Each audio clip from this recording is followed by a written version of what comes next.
오늘 35편입니다. 그래서 37편까지 지금 가려고 막 생각하고 있는데요. 굉장히 길어요 다. 근데 한 가지 주제를 가지고 있더라고요. 제가 이 세 시편의 말씀을 읽으면서 야 참 이게 하나씩 봤을 때는 안 보이는데 이게 세 개를 같이 이렇게 보니까 오히려 보이는 게 있다 이런 생각을 하게 됐고요. 오늘 1절부터 먼저 8절까지 저희가 함께 읽고 말씀 나누도록 할게요. 한 목소리 읽죠. 시작. 주님, 나와 다투는 자와 다투시고 나와 싸우는 자와 싸워 주십시오.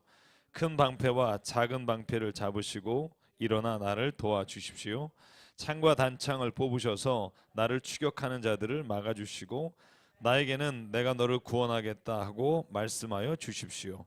내 목숨 노리는 자들을 부끄러워 무색해 하시고 나를 해치려는 자들도 뒤로 물러나 수치를 당하게 하여 주십시오. 그들을 바람에 날리는 겨처럼 흩으시고 주님의 천사에게서 쫓겨나게 하여 주십시오. 그들이 가는 길을 어둡고 미끄럽게 하시어 주님의 천사가 그들을 추격하게 해 주십시오. 몰래 그물을 치고 구덩이를 파며 이유 없이 내 생명을 빼앗으려는 저 사람들에게 멸망이 순식간에 닥치게 하시고 자기가 친 그물에 자기가 걸려서 스스로 멸망하게 해 주십시오. 아멘. 아유 시원하다, 그죠? 원수 같은 것들 한번 쫙쫙 이렇게 정리해 주십시오. 뭐 이런 기도잖아요. 여러분 억울한 일 당한 적 없으십니까? 그 인간을 지금 묵상해 보죠. 하나님 어떻게 해줬으면 좋겠습니까? 뭐 이런 생각, 그죠? 다윗이 이 시를 쓸 때 우리가 정확하게 이 본문은 그가 지금 누구에게 추격을 당한다든지 어떤 억울한 일을 당했는지에 대한 이야기는 나와 있지 않아요. 이걸 우리가 알아낼 수 있는 방법은 없으나 그런데 두 가지는 확실해요. 이 본문을 쭉 읽어보면 한 가지는 악한 사람에 의해서 추격을 당하고 위험에 처해 있다는 것과 주변에 나하고 친했던 애들이 내가 힘들고 어려운 상황을 보면서 나로부터 적이 되어서 나를 비꼬고 나를 오히려 모략하고 나를 오히려 더 궁지로 몰아가는데 힘을 합쳐서 예전에 친구들이 자기를 더 괴롭게 하는 상황이에요. 저는 요즘 막 이렇게 최모 씨 뭐 이런 일 때문에 이제 다 끌려 가시잖아요. 가시고 계시면 궁금한 게 그거예요. 그분들이 끝까지 친구일까? 아무도 모르는 거죠, 그죠? 오늘 시편을 보면 그런 거예요. 죄 짓고 혹은 뭐 어떤 상황일지 모르지만 자기네들이 잘 될 땐 친구인데 힘들 땐 서로가 질시하고 욕하고 손가락질하는 사이가 돼 버린 거죠. 여러분 그래서 이 시편을 우리가 뭐라고 부르냐면 개인 애가라 말합니다. 개인의 슬픈 노래 혹은 개인의 탄식과 아픔을 하나님께 아뢰는 노래, 특별히 원수에 대한 애가예요. 원수를 하나님 이렇게 해주십시오. 원수를 하나님 이렇게 해야 되지 않겠습니까? 하고 하나님한테 구하는 건데 여러분 보시면 알겠지만 딱 등장 인물은 셋이에요. 내가 있고요. 그 다음에 나의 원수가 있고요. 이 원수에는요 친구도 들어가요. 그런데 한 분이 더 계세요. 주님이 계세요. 이 삼각구도를 두고 지금 시편에 다윗이 쓴 거라고 우리가 알고 있는 이 시편이 하나님 앞에 이렇게 애원하는 거예요. 처음이 재밌죠. 나와 다투는 자하고 하나님 다퉈주시고 나와 싸우는 자와 싸워주시고 하나님께서 나를 막는 자를 막아주시고 해치려는 자를 뒤로 물러나게 하시고 그들을 수치당하게 해주십시오. 여러분 한마디로 요약하면 주님 내 편 돼주십시오 이런 기도예요. 여러분 우리가 흔히 그런 얘기 하잖아요. 주님이 내 편이 되는 기도는 드리면 안 됩니다. 그죠? 왜 여러분 들어보신 적 있죠? 링컨의 그 유명한 말.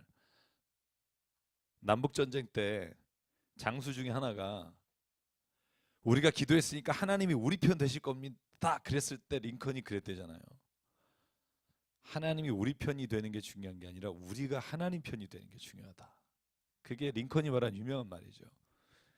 굉장히 멋있지만 죄송해요 이런 표현을 써서 좀 우리가 그런 사람 보면 이런 생각 재수없어 이런 생각 들잖아요. 왜냐하면 너무 옳아 너무 맞아. 근데 나는 지금 답답한데 이런 거잖아요. 나 막 죽을 것 같은데 그렇게 하면 안 돼. 기도하고 참아. 뭐 이런 거죠. 그러면 알아. 근데 재수 없어. 이런 거죠.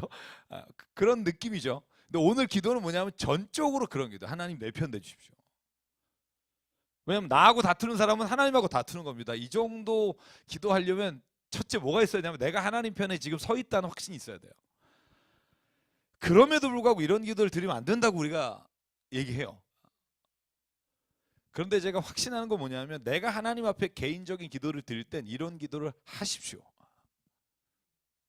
아멘 안 하시죠? 다 하고 있으면서 개인적으로 기도할 때 하나님 앞에 이런 기도를 드려야 돼요. 왜? 시편의 기도는 이런 기도가 너무 많잖아요.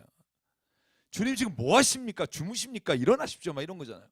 우리 적들이 지금 문 앞에 와 있는데 하나님 지금 낮잠 주무십니까? 나가 싸우십시오. 막 지가 안 싸우고 하나님 나가라고 막 이런 거잖아요. 그거 개인의 기도를 드릴 땐 드려야 돼요. 그런데 회중의 기도나 우리가 대표 기도를 할 때는 이런 기도를 드리면 안 돼요. 왠 줄 아세요? 그 안에 엮여 있는 원수가 너무 다 달라요. 내 친구가 다른 사람한테 원수고 여러분 그런 거 아세요? 내가 막 이렇게 하나님 막 대표 기도 때 저 이런 것들을 없애주십시오 할 때 나를 원수로 생각하는 사람이 몇 사람 앉아있고 막 이런 거죠. 그러면 그들이 기도를 들으면서 생각할 원수가 다 달라요. 타겟이. 나는 어이구 쟤 들으면 찔리겠구나. 그 저분은 쟤 찔리겠구나. 서로 그래요. 그죠? 저는 그래서 내가 하나님 앞에 탄식하며 기도하는 개인의 애가와 내가 대표로서 하나님 앞에 드리는 회중의 애가와 대표의 기도는 달라야 한다고 생각해요.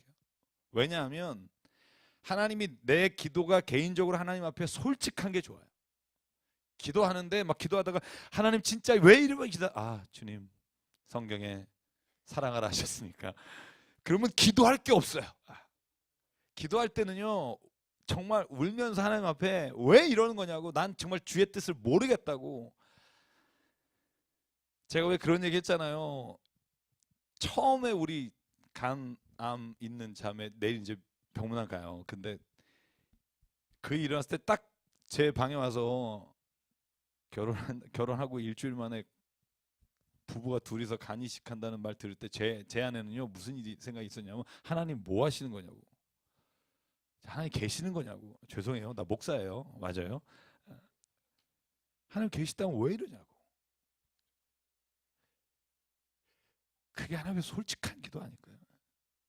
제가 늘 말하죠. 의심은 믿음이 없는 사람은 할 수 없다. 하나님을 믿는 사람만 의심할 수 있어요.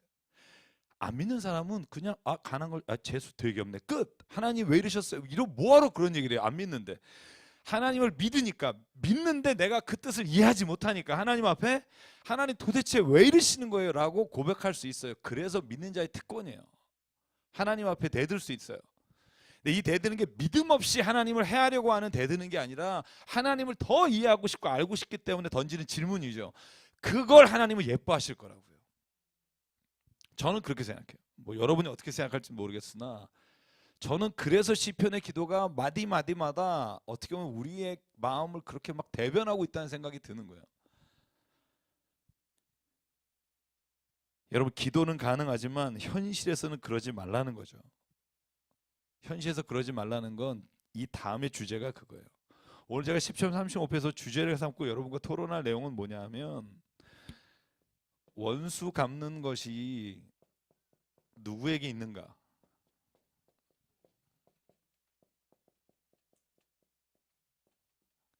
여러분 다윗은요 자기가 원수 갚을 수 있을 때 갚지 않아요. 사울을 2번이나 죽일 수 있었어요. 그때 동굴에서 사울의 옷을 베서 사울이 멀어질 때 자기가 자른 옷을 보여주며 내가 당신을 죽일 수 있었는데 죽이지 않습니다. 난 당신에게 정말 해하고 싶지 않습니다. 그리고 또 한 번 그가 죽일 수 있는 기회가 될 때 또 그러니까 여러분 그런데 오늘 다윗은 하나님 앞에는 좀 걔 좀 어떻게 손 좀 봐달라고 좀 어떻게 좀 왜 가만히 계시냐고. 그 말은 뭐냐면 다윗은 이미 자기가 원수 갚는 것에 대해서 하나님께 맡겼다는 걸 알 수 있어요. 여러분 그렇지 않아요? 만약에 하나님께 맡기지 않았으면 자기 사람들 모아서 400명 그쵸 같이 다니던 사람들 모아가지고 야 오늘 저녁에 어떻게 한번 해보자 그러지 않았겠어요? 하나님 앞에 이런 기도를 뭐하러 드려요? 하나님 뭐 하십니까? 이렇게 안 하죠. 작전을 짜서 자기가 스스로 뭔가 없앨 수 있는 기회를 찾을 수 있겠죠. 그런데 다윗은 기도한단 말이죠. 그것도 간절하게. 피를 토하는 기도예요. 여러분 읽어보시면 저는 8가지를 제가 이렇게 체크하면서 읽어보니까 그들을 진짜 기뻐하지 않게 해주십시오. 그들을 즐거워하지 못하게 해주십시오. 그들이 거짓말로 위증합니다. 가만히 계지 마십시오. 공정한 판결을 내주십시오. 막 이렇게 하나님 앞에서 막 애원하는 기도를 드리는 거예요. 왜? 원수 갚는 것은 하나님께 있다고 믿기 때문에. 여러분 신약 성경에요. 제가 성경을 찾아보니까 히브리서 로마서에 똑같은 말이 나와요. 그게 뭐냐면 제가 로마서부터 읽어볼게요. 로마서 12장 19절. 관심 있는 분은 같이 찾으시고요. 사랑하는 여러분, 여러분은 스스로 원수를 갚지 말고 그 일은 하나님의 진노하심에 맡기십시오. 성경에도 기록하기를 원수 갚는 것이 내가 할 일이니 내가 갚겠다고 주님께서 말씀하신다 하셨습니다. 히브리서 10장 29절 30절 두 개 읽어볼게요. 하나님의 아들을 짓밟고 자기를 거룩하게 해준 언약의 피를 대수롭지 않게 여기고 은혜의 성령을 모욕하는 사람은 얼마나 더 무서운 벌을 받아야 하겠는가를 생각해 보십시오. 이런 거예요. 하나님을 모독하고 대수롭지 않게 여기고 사람들을 업신여기고 죄를 짓는 사람을 하나님이 그냥 두시겠는가? 그리고 나서 하는 말이 원수를 갚는 것은 내가 할 일이니 내가 갚아주겠다고 말씀하시고 또 주님께서 그의 백성을 심판하실 것이다 하신 분을 우리는 알고 믿고 있습니다. 근데 이 말씀이 어디에 있냐면 신명기 32장 35절이에요. 그러니까 바울이나 히브리서의 기자가 어떤 말씀을 가지고 이 말을 인용했냐 하면 신명기 32장 35절에 나오는 말씀, 거긴 이렇게 써 있습니다. 원수 갚는 것은 내가 할 일이니 내가 갚는다. 원수들이 넘어질 때가 곧 온다. 재난의 날이 가깝고 멸망의 때가 그들에게 곧 덮친다. 그들이 기진맥진하고 갇힌 사람도 노인 사람도 하나도 남아 있지 않을 때에 주님께서는 당신의 백성을 심판하시고 당신의 종들을 불쌍히 여기실 것이다. 아멘. 이 외에도 비슷한 구절 많은데요. 그러니까 성경에 가지고 있는 신명기 하나님의 말씀을 모세가 돌판에 새겨서 가져왔을 때 원수 갚는 것이 내게 있다. 너희는 나에게 맡겨라라고 할 때 구약의 유대인들은요. 그걸 토라로 보면 눈에는 눈 이에는 이. 원수는 사랑으로 대하는 것이 아니라 원수는 갚아야 되는 거예요. 똑같은 성경을 읽고 신명기 32장 35절을 읽고 유대인들은 그렇게 사는 것이 맞다고 생각했는데 예수님은 마태복음 5장에 뭐라 그래요? 예전에 나온 율법에 쓰여인 바 옛사람이 말한 바 너희가 형제는 사랑하고 원수를 미워하여라 하였으나 내가 너에게 말한다. 원수도 사랑하라. 똑같은 본문을 보고서 예수님은 원수도 사랑하라고 하는 메시지를 전하고 유대인들은 그들의 법에 원수는 미워하고 원수를 갚아야 된다고. 그래서 제가 말씀드렸죠. 손 죄지면 손 자르고 눈 죄지면 눈 뽑고 뭐 이런 것들이 우리가 동형 그런 죄를 판단하는 방법이라고 말씀드렸는데 예수님은 저는 성경에서 하나님의 마음을 제일 잘 아시는 하나님이시기에 원래 하나님의 말한 의도가 예수님의 말씀이 맞다고 생각해요.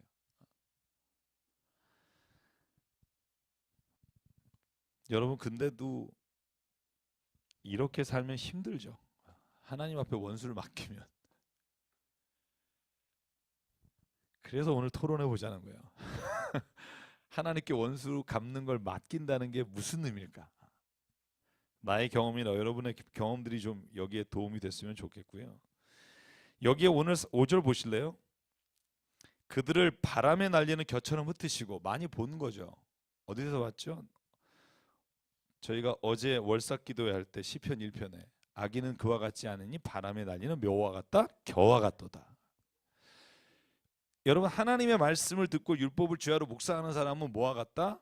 그는 시냇가에 심은 나무가 그 계절을 쫓아 열매를 맺은 같이 그 잎사귀가 마르지 않고 무성하게 되는 것처럼 열매를 맺는 나무가, 다시 말하면 하나님의 말씀 가운데 걸어가는 사람이고 하나님 보시기에 악한 사람은 겨와 같이 휘날리는 사람이다.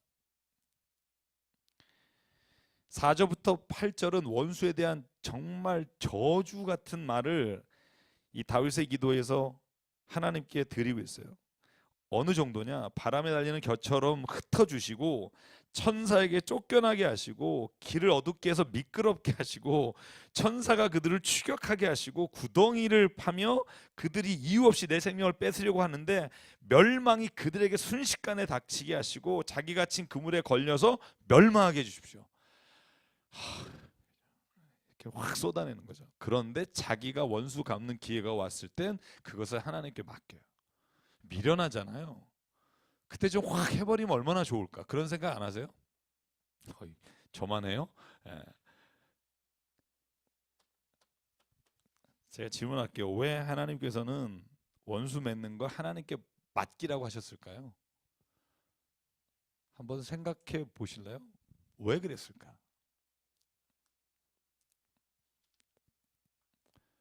왜 이러세요? 한 번도 생각 안 해본 사람처럼. 왜 그랬을까요? 하나님이 왜 원수만 걸 나한테 맡기라고 바울도 그렇게 얘기하고 왜 히브리서 기자도 그랬을까?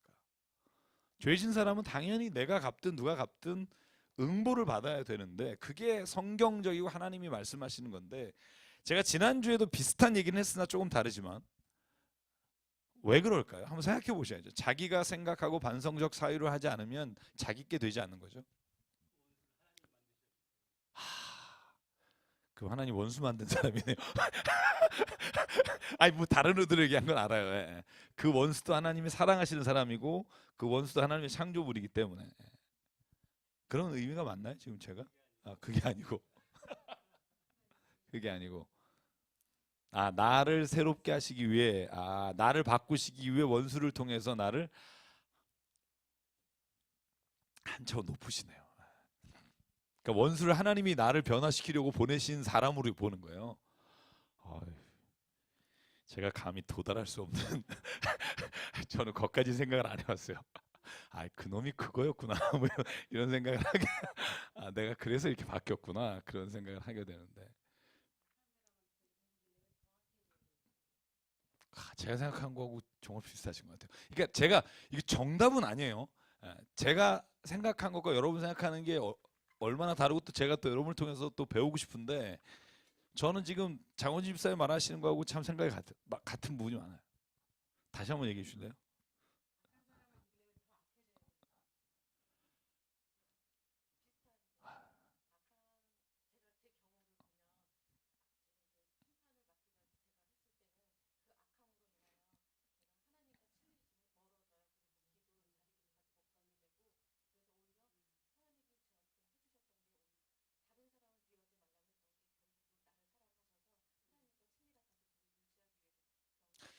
그러니까 악을 악으로 갚을 때 내 안에 성령께서 역사하지 않으니까 내가 피폐해지고 내가 하나님과 멀어지고 그죠. 잠시 뭐 하나님을 떠나왔다가 다시 어.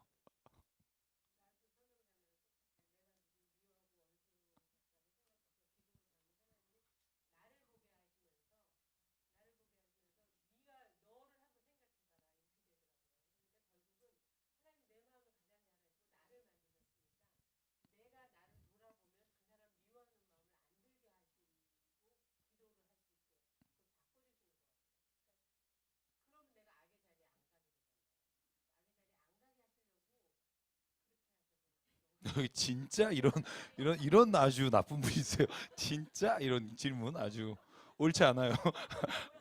옳지 않아요. 제가 옳지 않아요. 그죠? 진짜 뭐 이런 다음에 누가 얘기하고 싶겠어요, 진짜. 떨어 앉으세요. 떨어져 앉으세요. 그러니까 저는 그런 생각해요. 옛날에 저도 한때 민주 사회를 만들고 싶어서 이렇게 그 길에 동참하게 되면 이제 선하게 시작을 해요. 그런데 이제 최루탄이 한번 날라오면 그때부터 누군가 보도블록을 깨기 시작해요. 그러면 이제 뭐 질서 질서 그러면서 이제 최대한 절제하다가 누가 한 대 직격탄 맞으면 그때 되는 게 없어요. 그러면 내가 상대방이 누군지 아닌지를 안 가려요. 이미 나는 복수로 가득 차 있기에 그 사람이 조준한 사람이든 아니든 이미 나의 적은 상대방이 다 적이 되고 그때부터는 내가 원하든 원치 않든 그 군중 안에서 내가 그 일을 하는 모습을 발견하고 아까 말한 것처럼 왜 선으로 악을 갚으라고 말씀하실까? 내가 악한 마음으로 악을 갚아서 악인이 잘못됐을 때 기쁘긴 한데, 그 악함이 내 안에서 한번 보여지기 시작하면 다시 그 악함을 나의 선으로, 하나님의 선으로 바꾸기에 너무나 힘든 시간이 필요한 거예요. 여러분, 이런 거 있잖아요. 내가 누군가에게 상처받았어. 그래서 세상 더러워. 그리고 누군가를 상처를 줬어. 나는 뭐 이게 그대로는 안 줘도 사람들이 이렇게 간단 말이죠. 근데 그런 어떤 행위들이 반복될 때 사실 그 안에 기쁨과 감사와 찬양으로 그렇게 할 수가 없다는 거죠. 제 개인적인 고백이에요. 그러니까 선으로 악을 갚을 수 있는 방법이 뭘까? 저는 악을 하나님께 맡기는 거, 그것 믿음이라고 생각해요.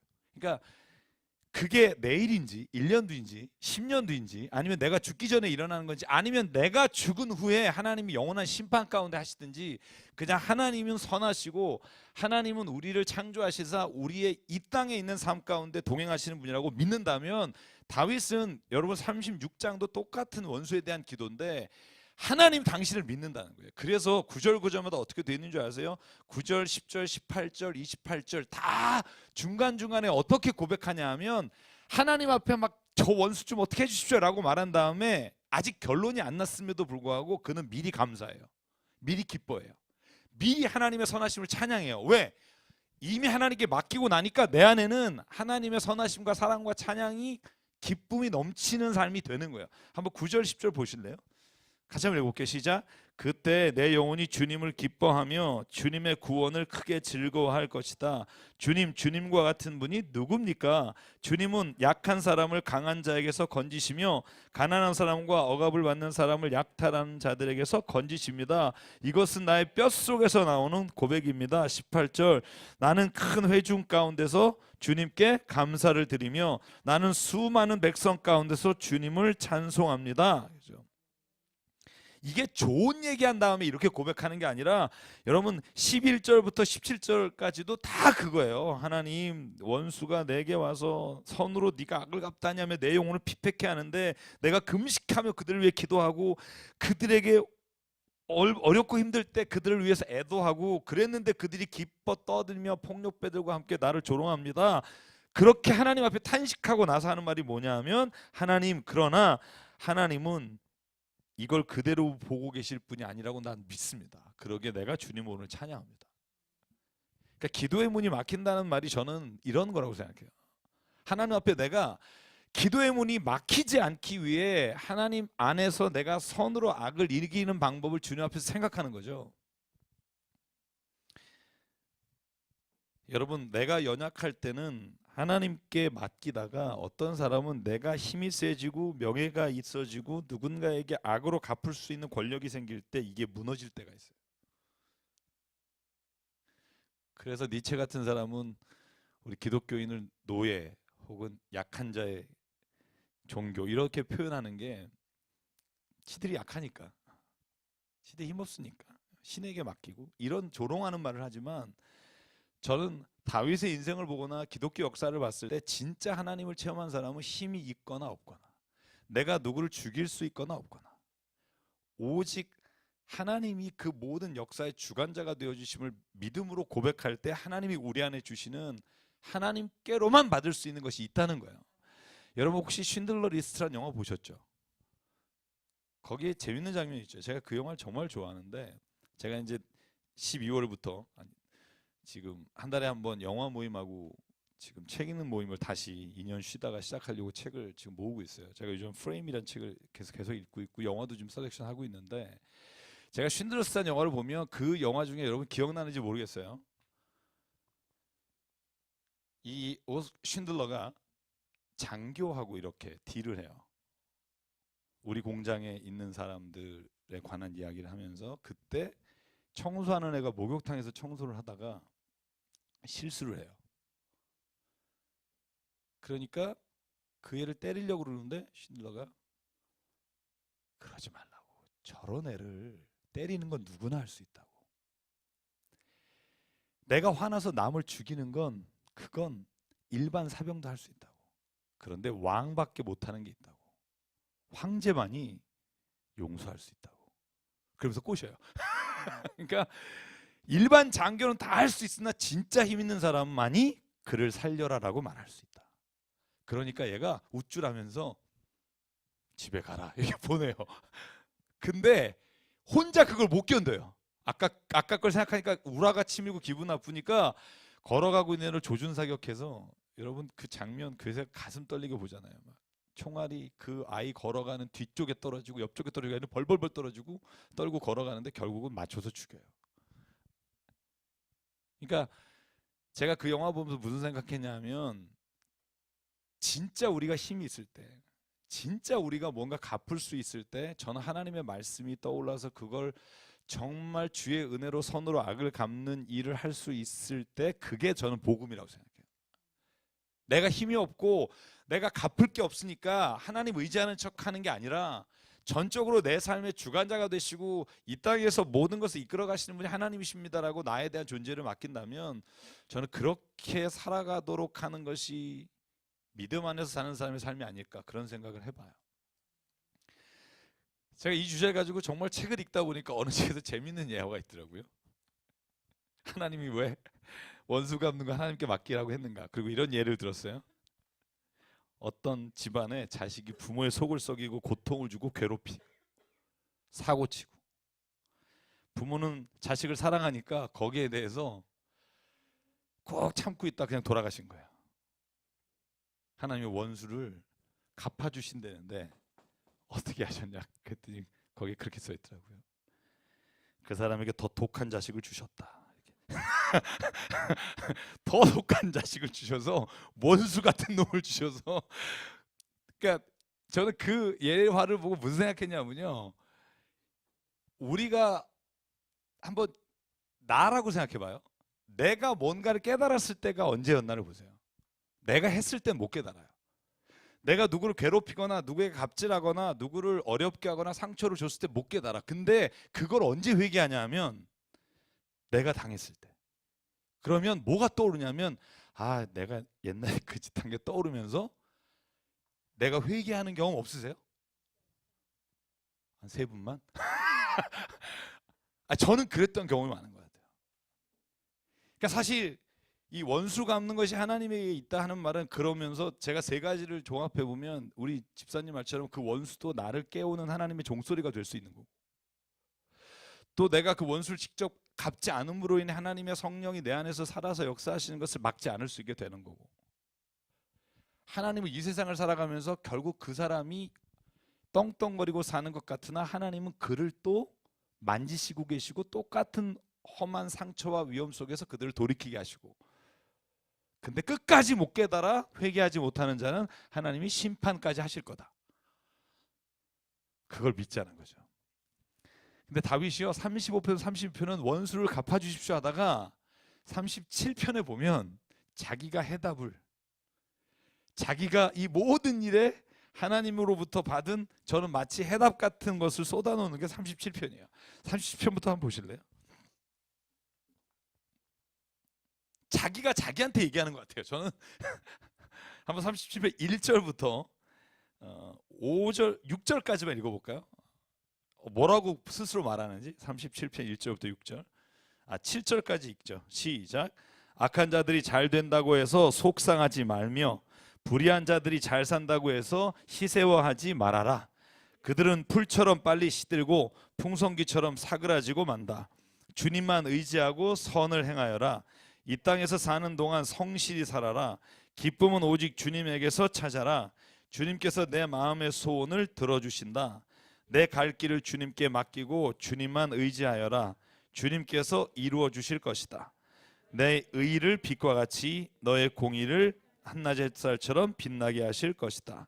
잠잠히 주님을 바라고 주님만을 애타게 찾아라. 가는 길이 언제나 평탄하다고 자랑하는 자들과 악한 계획도 언제나 이룰 수 있다는 자들 때문에 마음 상해하지 말아라.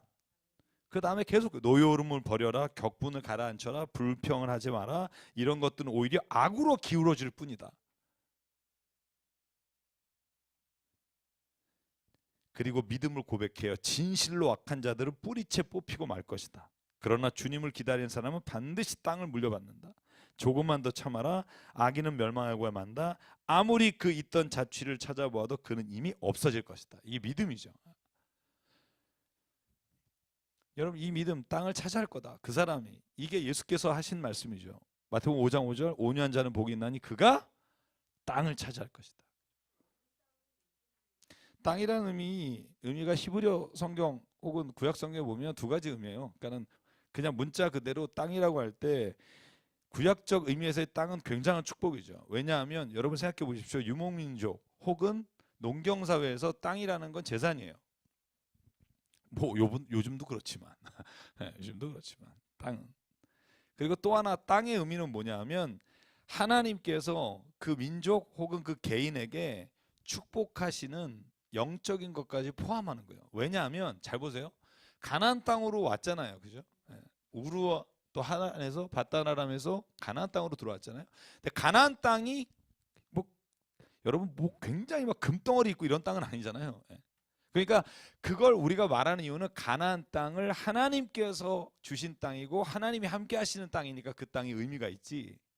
만약에 하나님이 함께 하시지 않으면 제가 늘 말씀드려 출애굽기 32장과 33장 읽어보면 금송아지 때문에 하나님께서 멸망시킨다 그럴 때 모세가 하나님 살려주십시오. 그런 다음에 그러면 니네끼리가 난 안 가 그랬더니 모세가 대답하기를 출애굽기 33장에 하나님이 가지지 않으면 나는 그 젖과 꿀이 흐르는 땅이 아무리 좋은 땅이라 해도 우리도 가지 않겠습니다. 왜냐하면 그 젖과 꿀이 흐르는 땅은 그 땅 자체가 좋고 나쁘고의 의미가 아니라 하나님이 거기 함께 가시기 때문에 의미 있는 땅이었거든요. 잘 보시면 소돔과 고모라가 눈에 보기엔 좋은 땅이었으나 거기에 하나님이 계시지 않으므로 그 좋은 땅이 한순간에 롯의 가족과 온 가족이 몰살될 뻔한 그죠? 그 땅이잖아요. 그래서 땅의 의미는 꼭 그 물질적 축복만이 아니라 어떤 하나님과의 관계에 있어서 영적인 관계를 표현할 때도 쓰는 표현이기도 해요. 그래서 악인을 이기려면 저는 세 가지가 필요하다는 생각을 해요. 첫째는 뭐냐면 같은 것으로 경쟁하지 말아야 한다. 악인이 돈 버는 것을 잘 되는 것을 속상해하지 마라 이 말 하잖아요. 뭐 어떻게 하면 속상해하지 않을 수 있어요? 그게 잘 되는 게 아니라는 걸 알아야 돼요. 공감하는 사람이 한 명도 없을 줄 알았어요. 그게 뭐가 잘 되는 게 아니에요 막 이럴 수 있어요. 16절 보실래요? 다윗은 이 고백이 있으니까 가능한 거예요. 같이 읽어볼까요? 시작. 의인의 하찮은 소유가 악인의 많은 재산보다 나으니. 아멘. 다윗의 눈에는요 하나님 앞에 의롭게 사는 사람이 가지고 있는 하찮은 재물이 하나님 안 믿고 악한 사람이 갖고 있는 엄청난 재산보다 훨씬 더 크다고 봐요. 관점이 바뀌면 가치관이 바뀌고 가치관이 바뀌면 우리가 세상을 보는 눈이 달라지는 거죠. 그러면 부럽지 않아요. 왜 부러워해? 같은 것으로 경쟁하니까. 악한 놈이 저렇게 잘 돼. 나는 하나님 축복해서 저렇게 잘 돼. 그러면 우리의 경쟁하는 것이 똑같아지면 우리는 하나님을 믿음으로 인해 달라지는 게 거의 없는 거죠. 하나님을 이름만 갖고 추구하는 거 똑같은 거죠. 그러니까 그 사람이 다른 종교를 믿고 추구하거나 아니면 자기가 악한 짓을 위해서 추구하거나 내가 하나님을 데리고 추구하거나 그게 다를 게 뭐가 있어요? 추구하는 목표점이 똑같은데 우리는 뭐가 다른 거예요? 목표가 다른 거죠. 목표가 이 세상에서 정말 뭔가를 확 얻으려고 우리가 선하게 사는 게 아니죠. 그거를 통해서 하나님께서 내 인생을 어떻게 바꾸시고 어떻게 인도하시는가를 보는 거죠. 요 밑에 고백되는 말씀이 뭐냐 하면 악한 자라면 남의 것을 뺏는 것을 자랑하나 선한 자는 남에게 베푸는 것을 자랑하고 그것이 다른 것이죠. 목표가 다른 거예요. 내 것을 주는 건 손해 같지만 베푸는 자가 손해가 아니라 진짜 하나님이 주시는 영적인 세상적인 축복을 받은 삶이고 남의 것을 빼앗아서 축적하는 것이 좋아 보이나 그러나 하나님의 눈에 보면 그것은 죽어가고 있는 거죠. 왜? 그 영이 죽어가는 거니까. 사랑이 이미 우리 안에 축복인 거죠. 사랑할 수 있는 마음을 가진 게 축복이지 다른 사람을 욕심내서 그 사랑을 뺏는 건 저주라니까요. 여러분 혹시 그런 거 보셨나요? 그 영화 오늘 영화 얘기가 많이 나오네. 이건 준비한 게 아닌데 갑자기 생각이 났어요. 십계명이라는 영화 중에 십계명 중에 하나가 뭐냐면 내 이웃을 탐내지 마라 뭐 이런 게 있어요. 그 영화가 뭐냐면 사랑하는 여자가 있어요. 그 여자가 자기 안 좋아해요. 근데 그 여자를 납치해요. 이 영화 보신 분 없을 거예요. 왜냐면 뭐 영화 뭐 이렇게 평 쓰는 사람만 봤지 뭐 거의 본 사람이 없어요. 근데 이 여자가 자기를 안 사랑해요. 그 상관없대요. 난 상관없어. 당신이 날 좋아하고 안 좋아하는 건 상관없어. 내가 당신을 좋아하니까 당신이 내 옆에 있으면 돼. 소리 지르고 막 그러니까 테이프를 붙이고 도망가니까 다리를 자르고 그리고 여기 세워놔요. 난 사랑한다고. 그런 영화예요. 보선 안 되겠죠? 네. 근데 저는 워낙 이제 그런 쓸 일이 있었어요. 그 영화에 대해서. 그래서 무슨 생각했냐면요. 사랑이라는 것도 내가 사랑을 쟁취하고 갖는데 목표를 두는 사랑이 있고요. 사랑도 내가 그 사랑이 내게서 온전히 흘러가는데 목표를 두는 게 있어요. 어느 게 진짜 나에게 만족을 주는 사랑일까? 성경은 사랑을 주는 자가 행복하다는 거예요. 저는 왜냐하면 제가 가치관의 문제를 생각하고 늘 수업 시간에도 그렇고 학생들하고 가치관의 문제를 따지는데 이번 월요일에도 가치관에 대한 얘기를 나눴어요. 그러니까 가치관이 안 바뀌면 아무리 예수님 믿고 주십시오 뭐 방언하고 입신해봤자 죄송해요.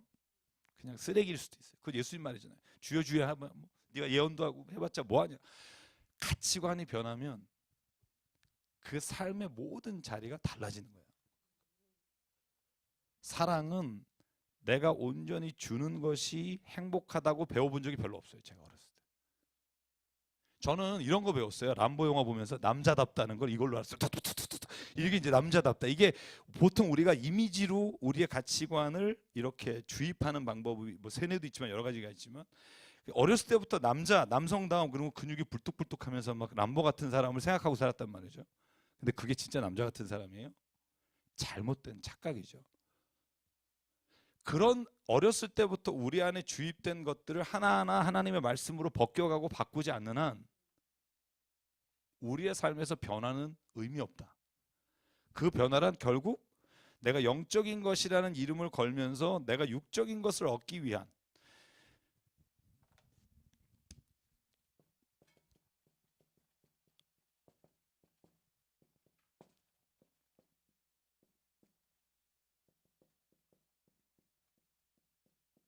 자 보실래요?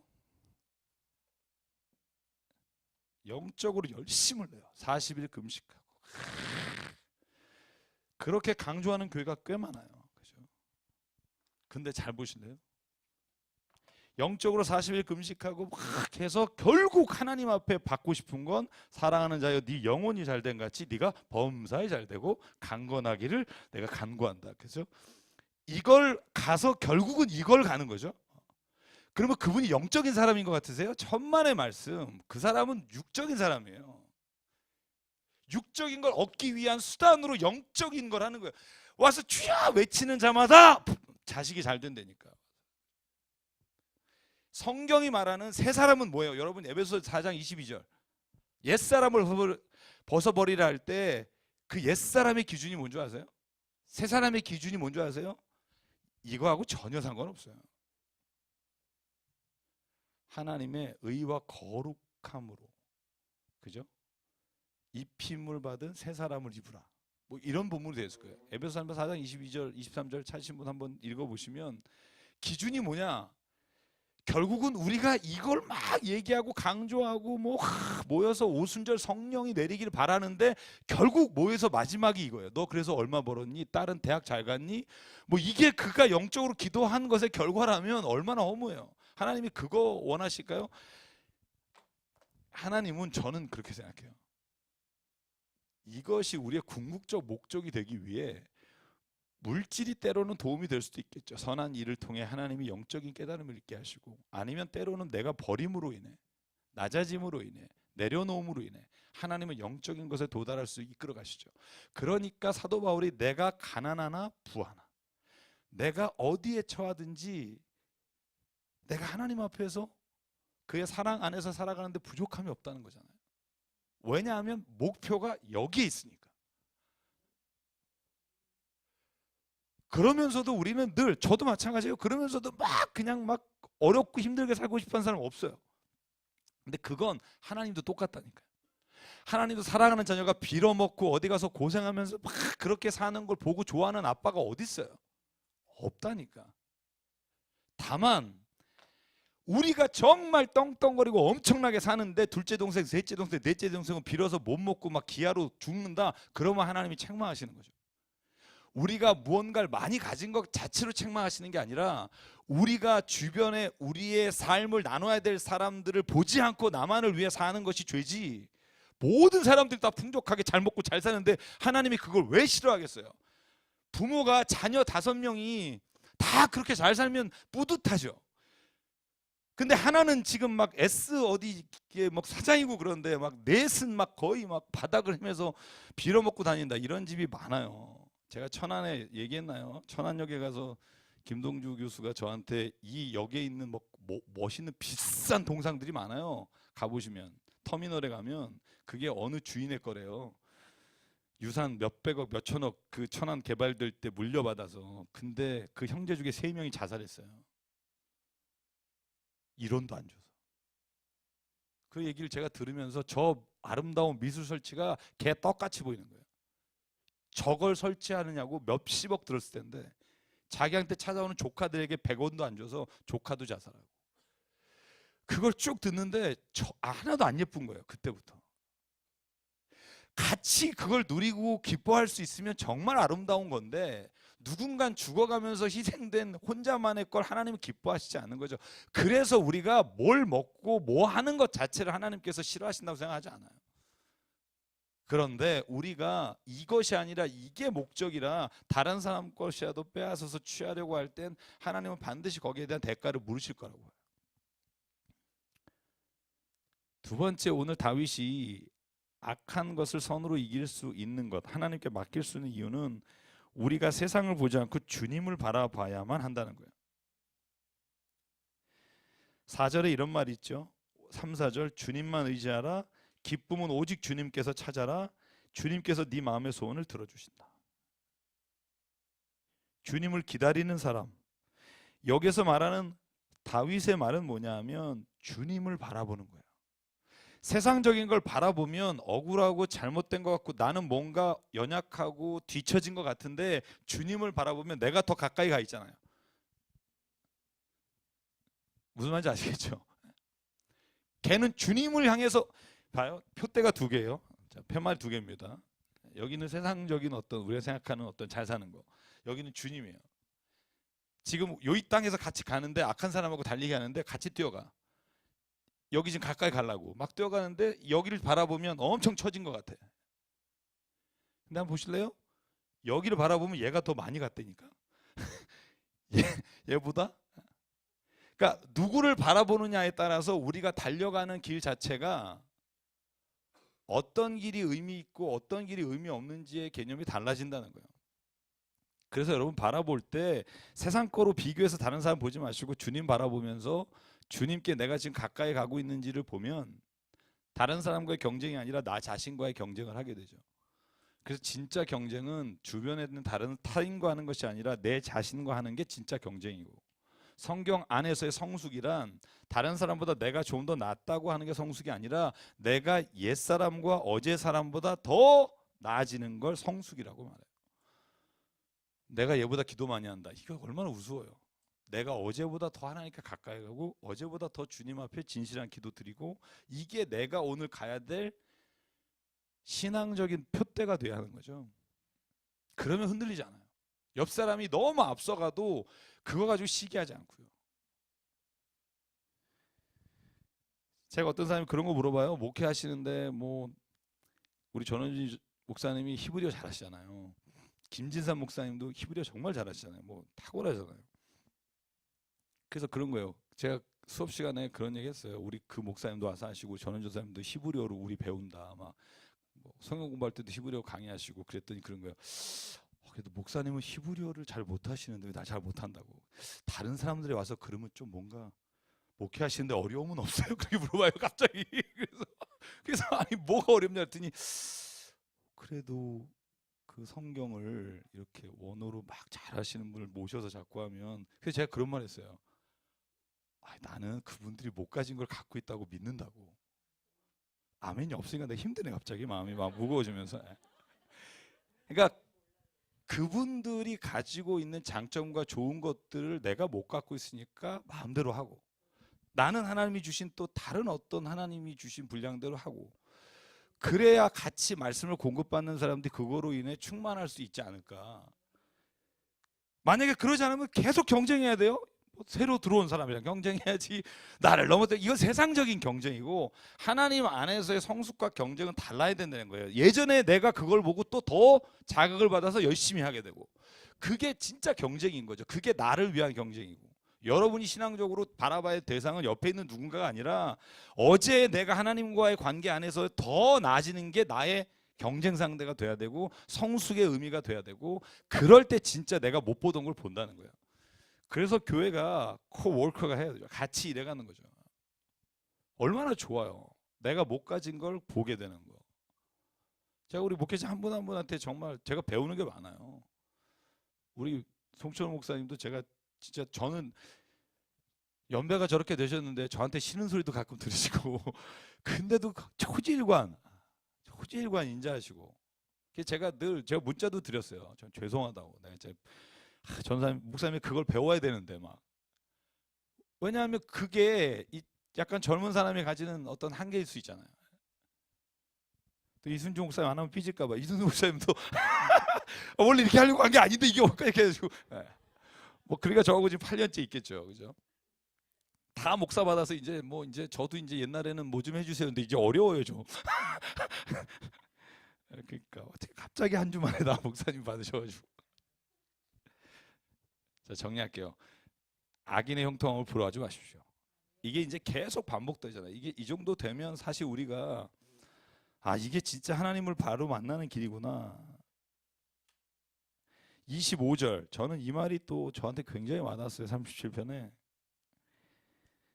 자, 25절, 26절, 27절, 28절 네 개만 한번 읽죠. 시작. 나는 젊어서나 늙어서나 의인이 버림받는 것과 그의 자손이 구걸하는 것을 보지 못하였다. 그런 사람은 언제나 은혜를 베풀고 구워주면서 살아가니 그의 자손은 큰 복을 받는다. 악한 일 피하고 선한 일 힘쓰면 이 땅에서 길이길이 살 것이니 주님께서는 공의를 사랑하시고 그의 성도들을 돌보시기 때문이다. 그들은 영원토록 보호를 받으나 악인의 자손은 끊어질 것이다. 아멘. 다윗은 이걸 믿는 거죠. 그리고 그걸 평생에 체험한 거라고 말해요. 절대 하나님의 뜻 안에서 사는 자는 자손이 구걸하지 않을 것이고, 그가 버림받지 않는다는 말의 의미를 잘 알아야 돼요. 세상적으로 좋은 것을 얻는다는 게 아니라 하나님의 구원의 손길에서 절대로 벗어나지 않는다. 그거보다 더 큰 게 없기니까 믿으니까 여기로 오잖아요. 지금 가서 나를 위해서 시간 쓸 일이 얼마나 많아요. 근데 하나님의 구원의 손길이 세상에 어떤 것보다 더 중요하다고 믿기 때문에 와서 우리가 말씀 보잖아요. 그죠? 그래서 저는 35장 35, 6, 7편이 한 가지 주제를 가지고 저희들에게 메시지를 주고 말씀하신다는 생각을 깊게 했고요. 35절로 다시 가서 마무리만 정리하고, 자, 그러면 오늘 11절부터 18절까지가 친구들이 나를 향해서 조롱하고 배반하는 애통이에요. 근데 나는 죄가 없습니다. 아까 읽은 부분도 있기 때문에 그래서 한번 11부터 18까지 읽죠. 시작. 거짓 증인들이 일어나서 내가 알지도 못하는 일을 캐묻는구나. 그들이 나에게 선을 악으로 갚다니 내 영혼을 이토록 외롭게 하다니. 그들이 병들었을 때 나는 굵은 베옷을 걸치고 나를 낮추어 금식하며 기도했건만 내 기도가 응답되지 않았더라면 더 좋았을 텐데. 친구나 친척에게 하듯이 나는 그들의 아픔을 함께 아파하고 그 모친 상을 당한 사람처럼 상복을 입고 몹을 굽혀서 애도하였다. 그러나 정작 내가 환난을 당할 때에 오히려 그들을 모여서 기뻐 떠들고 폭력배들이 내 주위에 모여서는 순식간에 나를 치고 쉴 새 없이 나를 찢었다. 장애자를 조롱하는 망년된 자와 같이 그들은 나를 조롱하고 비웃으며 나를 보고 이를 갈았다. 주님, 언제까지 보고만 계시렵니까? 내 목숨을 저 살인자들에게서 건져주십시오. 하나밖에 없는 이 생명을 더 사자들에게서 지켜주십시오. 나는 큰 회중 가운데서 주님께 감사를 드리며 나는 수많은 백성 가운데서 주님을 찬송하렵니다. 아멘. 해결된 거 없죠? 계속 조롱하는 중이에요. 그래서 그들의 손을 꺾으셨고 목을 확 꺾었다 이런 얘기 없어요. 근데 이미 그는 회중 가운데 주님을 찬양하고 주님을 찬송하기로 마음을 정했어요. 여러분 제가 뭐 저번에도 한 말이지만 원수는 먼 사람이 원수가 없어요. 가까운 놈이 원수 되지. 여러분 혹시 그 필리핀의 새로 된 대통령 때문에 아주 막 괴로워서 그를 원수로 삼으신 분 있으세요? 막 2만 명 죽였다며요, 그죠? 왜 원수가 안 되냐면 나하고 지금 너무 상관이 없어요. 그 사람으로 인해 원수된 사람이 꽤 많을 거예요, 가족들은. 근데 원수 누구냐면요, 어제 친구였던 사람, 죄송해요, 가족, 내가 한때 사랑했던 사람, 이게 원수가 되는 거예요. 왜냐하면 가까운 사람이 상처를 주기 때문에. 그래서 오늘 다윗이 말하는 게 뭐냐면요, 그때가 제일 괴롭다는 거죠. 그때가 제일 괴로운데, 그런데 다윗이 그 자체, 그 사람들이 어려울 때 돕고 병 들었을 때 낫게 해달라고 하나님께 기도해서 병이 또 난 거야. 지금 그런 얘기예요. 그들 위해서 기도하지 말걸, 이런 얘기 하는 거예요 지금. 괜히 기도해서 걔가 건강해지니까 나를 힘들게 했구나. 그 얘기가 여기 있는 거예요 지금. 그들이 아파할 때 하지 말걸, 응답되지 않았으면 좋았을 텐데. 13절 그런 얘기가 있잖아요. 그런데 37편을 읽으면 뭐예요? 자기가 또 한 기도에 보면 뭐라고 돼 있냐면, 그래도 선을 행해라, 그대로 베풀어라. 그러니까 여러분 35장만 읽으면 이 기도가 답 없이 끝나는 것 같으나 37편에 다윗이 또 다른 기도를 보면 그것도 애간데, 거기에는 그렇게 고백하는 거죠. 그럼에도 불구하고 악한 사람이 잘 되는 거 보고 부러워하지 말고 그를 위해 기도해야 되고. 결국 우리가 할 수 있는 건 뭐냐 하면 주님께 맡기고 미리 감사하고 미리 기뻐하십시오. 마지막 제가 8가지라고 했죠. 그럼에도 불구하고 하나님 앞에 이렇게 한번 마지막으로 다지고 가요. 하나님, 그 사람 이렇게 해주셔야 돼요, 이런 거 확실히 하고 넘어가자, 이러고 마무리 짓는 건데, 제가 19절부터 같이 한번 읽죠. 시작. 거짓말쟁이 원수들이 나를 이겼다면서 기뻐하지 못하게 해주십시오. 까닭 없이 나를 미워하는 자들이 서로 눈짓을 주고받으며 즐거워하지 못하게 해주십시오. 그들은 평화에 대해 말하는 법이 없습니다. 평화롭게 사는 백성을 거짓말로 모해합니다. 그들은 입을 크게 벌려 하하 하고 웃으면서 우리가 두 눈으로 그가 저지르는 잘못을 똑똑히 보았다 하고 위증합니다. 주님께서 친히 보셨으니 가만히 계시지 마십시오. 주님, 나를 멀리하지 마십시오. 나의 하나님, 나의 주님, 분발하여 일어서셔서 재판을 여시고 시비를 가려 주십시오. 주님, 나의 하나님, 주님의 공의로 나에게 공정한 판결을 내려 주십시오. 그들이 나를 이겼다고 하면서 기뻐하지 못하게 해주십시오. 그들이 마음속으로 하하 우리 소원이 이루어졌구나 하고 고소해하며 못하게 해주십시오. 드디어 우리가 그를 삼켜버렸지 하고 말하지도 못하게 해주십시오. 나의 불행을 기뻐하는 저 사람들은 다 함께 수치를 당하고 창피를 당하고 말 것입니다. 나를 보고서 우쭐대는 저 사람들은 수치와 창피를 당할 것이다. 그러나 내가 받은 무죄 판결을 기뻐하는 자들은 즐거이 노래하면서 기뻐할 것이다.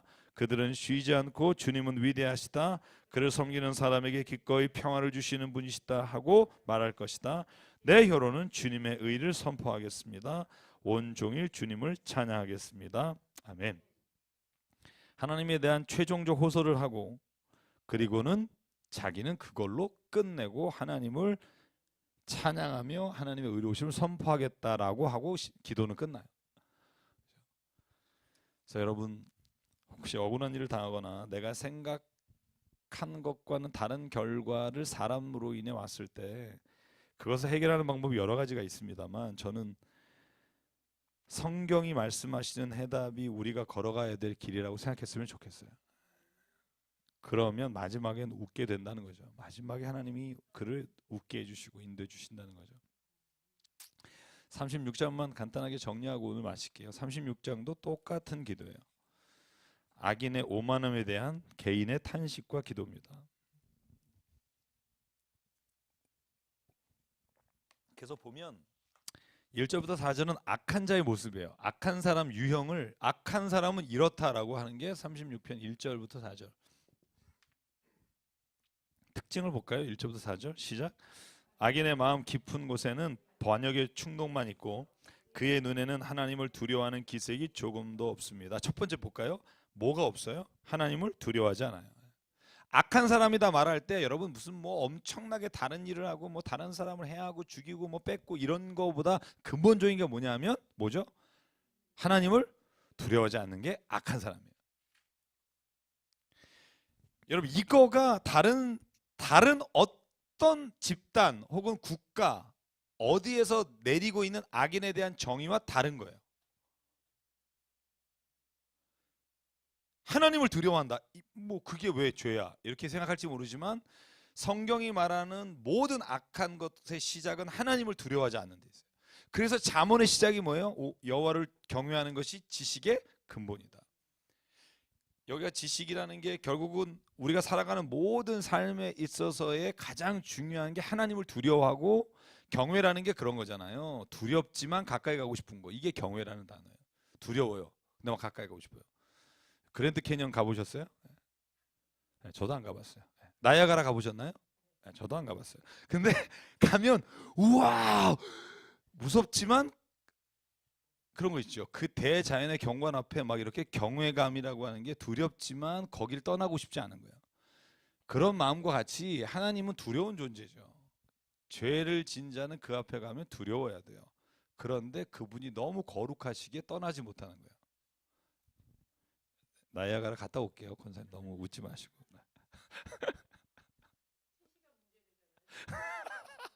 아, 그 최 씨가 그러네요. 네. 본과는 다를지도 몰라요. 한번 찾아보시고. 근데 제가 이걸 오늘 4절까지 읽으면서 더 한 얘기를 드리고 싶은 게 뭐냐면 악한 자의 규정에 하나님을 두려워하지 않는 것, 경외하지 않는 게 있다면 잘 보세요. 나도 악한 자의 자리에 갈 때가 얼마나 많으냐는 거예요. 악한 사람은 이런 사람이 이 사람은 악하다가 아니라 오늘 다윗이 뭐라고 말하면 이런 사람은 악한 자리에 가는 거예요. 그리고 그가 악하다고 불리는 거예요. 존재론적으로 악하고 존재론적으로 선한 사람이 분리되어 있는 게 아니라 내가 어느 순간에 하나님을 두려워하지 않고 하나님을 경외하지 않으면 내가 아무리 교회 출입을 하고 방언을 하고 예언을 하고 말씀을 보고 뭐 성경을 엄청 잘한다고 떠들어도 하나님을 경외하지 않고 내가 하나님이 원치 않는 일을 행하는 자리에 가면 내가 악인인 거예요. 그러니까 내 안에 있는 악을 보는 거죠. 그걸 우리가 반성적 사유 혹은 하나님의 말씀 앞에서 나를 비추는 행위가 없는 한 우리는 스스로를 볼 능력이 없다는 거예요. 매일 그래서 말씀 앞에 쓰는 자가 마치 거울 앞에 자기를 비춰보는 것처럼 하나님의 말씀 앞에 선다는 것 자체가 뭐예요? 하나님을 경외하는 거예요. 하나님을 경외하는 사람은 말씀 앞에 쓰는 거고 하나님을 우습게 보는 사람 그 말씀 앞에 쓸 이유가 없는 거죠. 말씀 앞에 쓰지 않으면 하나님을 경외하는 게 뭔지를 모르게 되고 세상에서 흔히 말하는 악한 사람이 되는 거죠. 그러니까 여러분 내가 악한 사람이고 저 사람은 선한 사람이다 혹은 내가 선하고 저 사람은 악하다라고 우리가 흔히 규정짓고 분리하는 행위를 안 해야 된다는 거예요.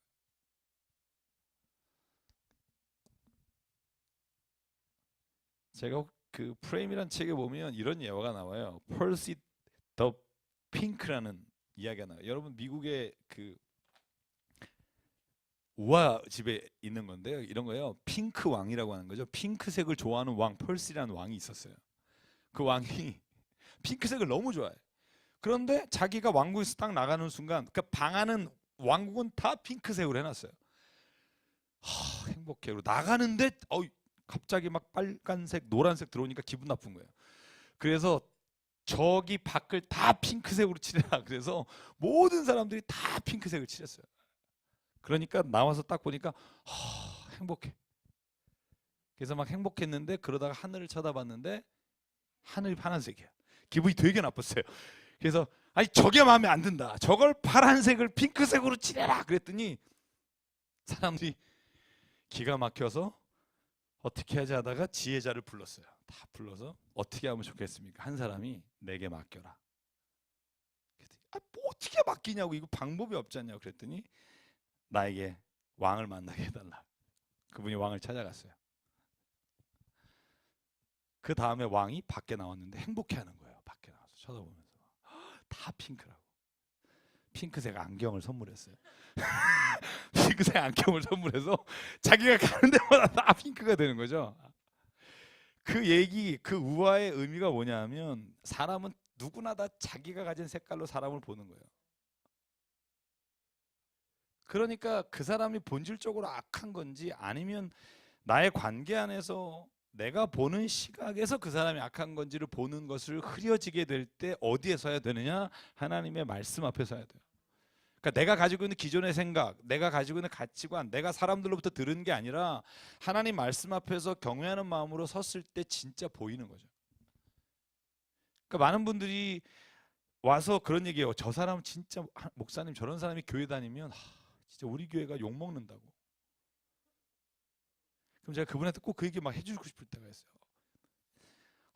집사님에 대해서도 다른 누가 그렇게 얘기하던데 두 분이 좀 만났으면 좋겠다 뭐 이런 거 있죠. 아니 농담이에요. 우리 교회 있다는 게 아니라. 그러니까 사람이 그런 거예요. 저런 행동하는 사람 진짜 교회 하나님께 영광 못 돌리고 그러는데 그 사람이 보기엔 이 사람이 그 구석이 그런 거야. 그래서 그럴 때는 뭐가 제일 좋아요? 성경에서 하는 대답이 있어요. 둘이 만나서 부족한 것을 고백하며 서로 위에 회개하면 하나님이 그 기도를 들어주신다는 거죠. 서로가 중보하며, 그죠? 그러니까 죄를 서로 고백하며, 그죠? 야고보서에 서로 기도하라 그렇게 돼 있잖아요, 그죠? 자기가 못 보는 거죠. 그래서 여러분 이제 첫 번째가 여기서 너무 길게 하면 안 되겠다. 그냥 이 첫 번째가 하나님을 두려워하지 않는 자, 경외하지 않는 자가 악인이고, 두 번째 악인은 2절 그의 눈에는 지나치게 의기양양하며. 이걸 다르게 번역하면 이렇게 번역할 수 있대요. 자기 자랑으로 가득하며. 원어를 분석하면 자기 자랑으로 가득하다. 그러니까 악한 사람이 왜 다른 사람을 향해서 그러냐면 지 잘난 맛에 그런다는 거예요. 지 잘못을 찾아낼 생각은 전혀 없고. 3절 악한 사람은 그 입에서 나오는 말이 사기와 속임수뿐이에요. 왜? 지가 잘났으니까. 슬기를 짜내어서 좋은 일을 하기는 이미 글렀습니다. 잠자리에 들어서도 남 속일 궁리하고 범죄의 길을 고집하고 한사코 악을 버리지 않습니다. 이게 악한 사람의 모습이라는 거예요. 근데 다시 보세요. 내가 처음 말씀한 것 똑같이 내가 이런 모습을 가지고 있으면 내가 바로 악한 사람이에요. 오늘, 내일, 뭐 언젠지 모르지만 그걸 볼 수 있는 게 하나님의 눈으로 나를 보는 거고요. 5절부터 6절, 7절, 8절, 9절은 하나님의 반대되는 인자하심과 하나님의 빛이 비춘 곳에 나타나는 일이에요. 5, 6, 7, 8, 9만 같이 읽죠. 시작. 주님의 한결같은 사랑은 하늘에 가득 차 있고 주님의 미쁘심은 궁창에 사무쳐 있습니다. 주님의 의로우심은 오라만 산줄기와 같고 주님의 공평하심은 깊고 깊은 심연과도 같습니다. 주님은 사람과 짐승을 똑같이 돌보십니다. 하나님 주님의 한결같은 사랑이 어찌 그리 값집니까? 사람들이 주님의 날개 그늘 아래에 피하여 숨습니다. 주님의 집에 있는 기름진 것으로 그들이 배불리 먹고 주님이 그들에게 주심의 시내에서 단물을 마시게 합니다. 생명의 샘이 주님께 있습니다. 우리는 주님의 빛을 받아 환히 열린 미래를 봅니다. 아멘. 그러니까 하나님은요 여기에 사람과 짐승을 똑같이 돌보십니다 하는 말에 궁극적인 숨어있는 의미가 뭘까? 하나님은 악인도 사랑하신다는 거예요. 악한 것을 행하는 것을 미워하셔서 때로는 그를 책망하시고 벌하시긴 하지만 그러나 악한 일을 행하는 악인도 하나님은 동일하게 돌보시는 분이시다. 그게 신약이 오면 그래서 악인과 선인에게 동일하게 햇빛을 주시고 비를 주시는 하나님이시다. 그러니까 그 주님의 빛 앞에 서 있을 때만이 우리가 하나님 앞에서 다른 사람을 정죄하며 사는 게 아니라 하나님 앞에서 그를 위해 기도하며 사는 삶으로 바뀔 수 있다. 어느 한순간 저에게 바뀐 게 있다면 그런 것 같아요. 악한 사람을 제가 늘 말했잖아요. 제가 용서 그러면 불과 10년 전, 5년 전까지 제 용서는 조용필 씨의 큐였어요. 그 가사 혹시 아시나요? 그 은혜로운 가사? 너를 모함으로 그죠? 용서인데 어떻게 용서하죠? 네? 한번 불러주실래요?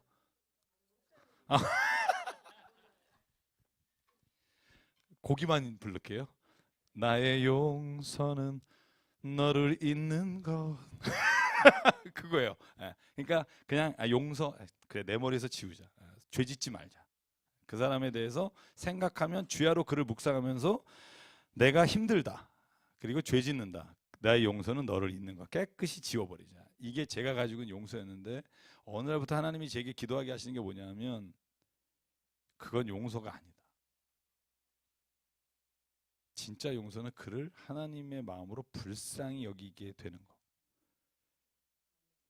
그가 나를 괴롭히고 잘 되는 게 꼴 보기 싫고 재수 없으니까 잊어버림으로 인해 내가 그를 욕하거나 하는 것으로부터 벗어나고 싶은데 하나님은 그렇게 가는 게 불쌍하게 보이게 하시고 그가 형통함이 아니라 죽음으로 가게 하는 걸 보게 하시사 불쌍하게 보게 하시고 기도하게 하신다. 힘들지만 그렇게 하는 것이 예수님의 기도가 아닐까? 주여 저들을 용서해 주십시오. 저들이 하는 것을 알지 못합니다. 그러니까 예를 들어서 예수님이 십자가에서 주님 하나님 저들 용서해 주십시오. 저것들 내 머리에서 지워 주십시오. 그게 아니라 제가 진짜 본래는 나쁜 애가 아닐 수 있는데 자기가 무슨 죄를 짓는지 몰라서 지금 저 길로 기쁘게 웃으며 뛰어갑니다. 불쌍한 심령입니다. 저들을 용서해 주십시오. 그 용서의 대상이 우리잖아요. 그죠? 우리가 그 십자가 앞에 예수의 용서를 받은 거잖아요. 똑같이 조롱하며 십자가에 못 박을 때가 있지만 예수님은 그걸 불쌍히 여기심으로 우리를 돌아오게 해서 자녀 삼아 주셨다는 거잖아요. 어렵지만 저는 그렇게 가는 게 용서가 아닐까? 요즘은 그런 생각을 하며 기도를 하게 돼요. 누군가 저를 힘들게 한 사람을 향해 불쌍하게 보며 기도할 수 있게 하시는 것이 은혜인 거죠. 저는 이 은혜가 저와 여러분에게 있기를 원합니다. 그래서 마지막 10절, 12절 읽고 마칠게요. 시작.